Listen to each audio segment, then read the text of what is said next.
Hi, this is I'm a Teacher again, and this is the part two of my screencast focused on digital literacies in the elementary classroom work that we're doing in the RED 3012 course. This one's on synthesizing and communicating to support online reading comprehension, and I'm continuing on with the project we worked on in class and then also outside of class. So, my eye chart I created to help me after our presentation on synthesizing. And I still kept a majority of my questions. I changed them a little bit to because I felt two of them were kind of redundant. So I kind of combined them and then I added another one.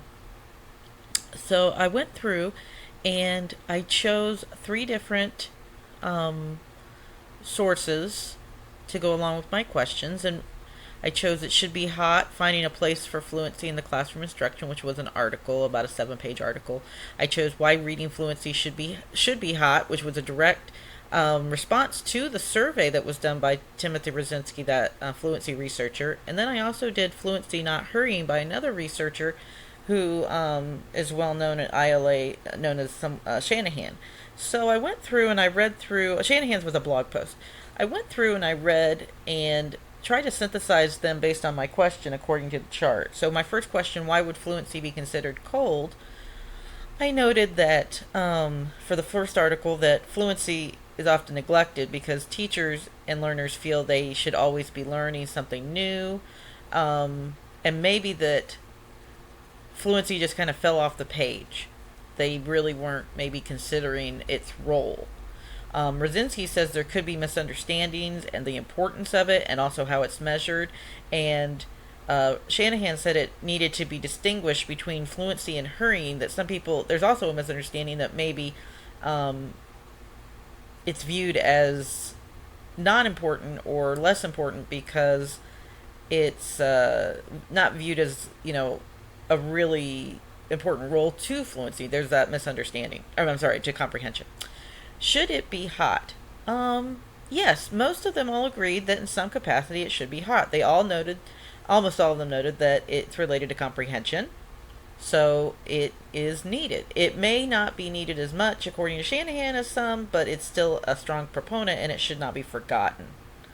Um, and then why is comprehension hot but not fluency? That was a harder one. That question I kind of related like, well, why do you mention comprehension but not fluency? Now, the first article said that it's viewed as the most, comprehension is viewed as the most important, so it may overshadow fluency a little bit. The Rosinski didn't say directly, but he did focus on that comprehension is the primary focus of reading, so it kind of alluded to that too, but it wasn't directly mentioned on like specifically why. And then Shanahan didn't really address it, comprehension at all. He focused on oral reading and how and dibbles and how some teachers are doing weird things to help their students. So um, that was kind of the synthesis just from these three articles. And the new questions I came up with were, will fluency come back into the spotlight?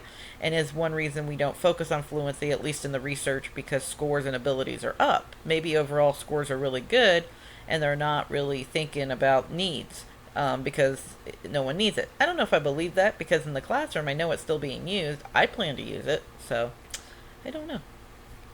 So as I work through the synthesis, or the synthesizing and also the communicating is the next two areas on our inquiry chart.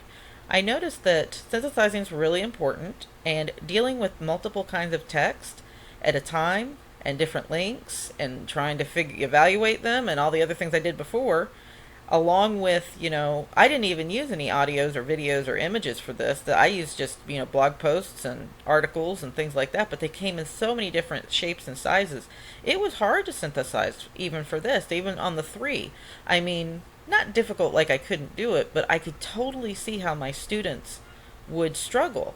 Fourth, fifth, sixth graders, I could see where they would struggle with this. I feel the sources I used had an agreement on my first two questions and couldn't really decide on the third too much, so I think I would have to go back out and get more information, which is going to make my eye chart or whatever I use to synthesize longer. The eye chart was helpful, I feel, because it helped me get my ideas together, which is part of synthesizing. It also helped me realize their opinion and helped me give me the reason I could make my own opinion. For communicating, we're kind of communicating on this, and I'm communicating to you. So Setting up the screencast wasn't difficult. Trying to get together what I want to say has been a little bit more difficult because you want to be, I want to make sure I hit the rubric with the clarity and all that. So I know I'm using a mix of my traditional skills and my digital literacy skills. I have traditional skills, even synthesizing in a way is traditional, but it's in all these multimodalities. So it's changed. It changes the game a little bit. So for challenges, I'd say synthesizing. It was familiar, but it wasn't easy because of the different modalities that could come up and internet and reading online.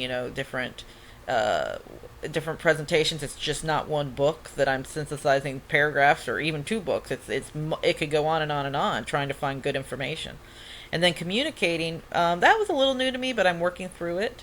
I think my future students will struggle in both of these areas, honestly. I think that they will need time, they will need modeling, they will need practice to gain proficiency in all of the things that we learned about digital literacies. These last two, especially, though, I think, well, all five of them actually. So, well, thank you for listening.